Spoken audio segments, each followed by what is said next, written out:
السلام عليكم ورحمة الله وبركاته. ازيكم يا حبايبي؟ عاملين ايه؟ يا رب تكونوا بخير وبصحة وبسعادة. كل سنة وانتم طيبين. عملنا مع بعض النهاردة الفول المدمس أحلى من بتاع المحلات، إن كان في القوام أو الطعم أو اللون أو في التسوية. إن شاء الله هتاكلي أحلى طبق فول من إيدك الحلوين. وتعالوا نشوف مع بعض الفيديو، وما تنسوش بقى الاشتراك واللايك. وما تنسوش ال ال الاشتراك بتاعنا يا جماعة، عشان القناة بتاعتنا تكبر بيكم. احنا عملنا النهاردة احلى طبق فول مع بعض. شايفين الجمال والحلاوة؟ ده جمال الفول، حاجة نظيفة وحاجة تشرف وحاجة بطعم ونفس جميلة. تعالوا بقى نشوف الفيديو مع بعض. هنحضر كيلو فول يا جماعة، وهننقيه كويس قوي، وهنغسله غسلة تمام، وهننقعه في مية حوالي 12 ساعة. وانا بدأت كده احطه في الحلة اللي انا هسويه فيها زي ما انتم شايفين كده. وطبعا لازم تختاري الفولة البلدي. هتقولوا لي اعرف الفولة البلدي ازاي؟ بيكون لونها فاتح زي ما انتم شايفين كده، وما بتكونش كبيرة قوي ولا صغيرة قوي. وتقدري تسألي البايع عليها كمان، تقولي له انا عايزة فولة بلدي. وانت طبعا بتنقعيه من بالليل، علشان لو هتعمليه الصبح تنقعيه حوالي 12 ساعة. طبعا انا حطيت الفول في الحلة ونزلت عليه بالمية وهي بتغلي يا جماعة. انا حطيت المية الاول كده حوالي 3/4 الحلة مية، حطيت معلقتين فول مدشوش اهو زي ما انتم شايفين كده، بحطهم على الوش. وحطيت كمان معلقتين عدس كمان اهو يا جماعه، انا غسلاه كويس. وحطيت معلقتين العدس على الوش اهو. وليه انا بحط على الوش بعد ما انزل بالميه السخنه؟ عشان ما ينزلوش في قاع الحله من تحت ويلزقوا، يلزق في قاع الحله. فانا بسيبه على الوش، حتى انا قلبته من على الوش كده اهو يا جماعه، وسيبته زي ما هو على وش الحل علشان ما يلزقش في قاع الحله من تحت. وبعدين وبضيف بقى ايه الفول والعدس على الوش كده، عشان ما ينزلش في قاع الحل. ونعصر بقى يا جماعه كمان ايه. لا، الاول انا هستنى اما الحله تغلي كويس، وبتطلع الريم على وشها الابيض اللي انتوا شايفينه ده. طبعا انت لو غطيت الحله وسبتيها هتطلع الريم ده وهتفور. احنا ما نستناش لما تفور، احنا انا بدات اشيل الريم اهو. لازم تشيليه كله من على وش الحله. شلت الريم كله من على وش الحله بالمعلقه، وبنضفه كويس تمام، علشان ما يخليش شكل الحله وحش وتقعد الحله تفور منك كل شويه اهو. انا خلصته ونضفت الحله كويس قوي زي ما انتم شايفين كده. وهبدا اعصر ليمونه كامله.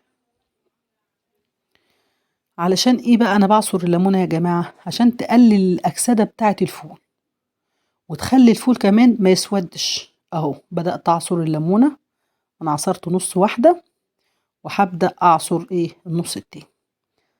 طبعا ما بتخليش الفول لونه يسود خالص يا جماعه، بتخلي لونه جميل. واللي عايز يضيف طماطمايه كمان على الفول يضيف، بس انا ما بضيفهاش عشان بتخلي الفول ملهوش عمر يا جماعه، بالاخص لو انت هتخزنيه في الفريزر. وبضيف بقى الميه المغليه كويس قوي. كل ما ينقص انا هغطيه كده يا جماعه واسيبه حوالي ساعتين. وبعد الساعتين هتلاقي الميه نقصت، تكوني مغليه الميه. انا طبعا ضفت نص معلقه سكر، ودي سر التسويه يا جماعه، بتخلي الفول يستوي بسرعه. ارجع بقى اكلمكم على الميه. طبعا انت لما هتقلبيه بعد ساعتين ما تعريش عليه خالص وتسيبيه، بتوطي عليه النار. في الاول بتبقى النار عاليه عليه كويس قوي لحد ما يغلي، ونشيل الريم من عليه. وبعدين توطي النار عليه، تخليها زي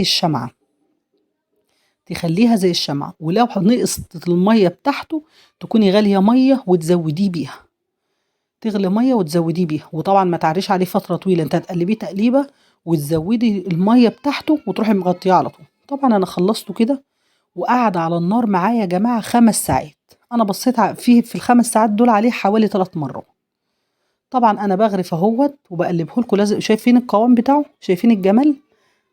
وطبعا انا بقلبه لكم. طبعا ما تخافوش، العدس هيستوي كويس والفول المدشش هيستوي كويس. وحطيت عليه الكمون اهوت بعد ما غرفت لكم مغرفتين.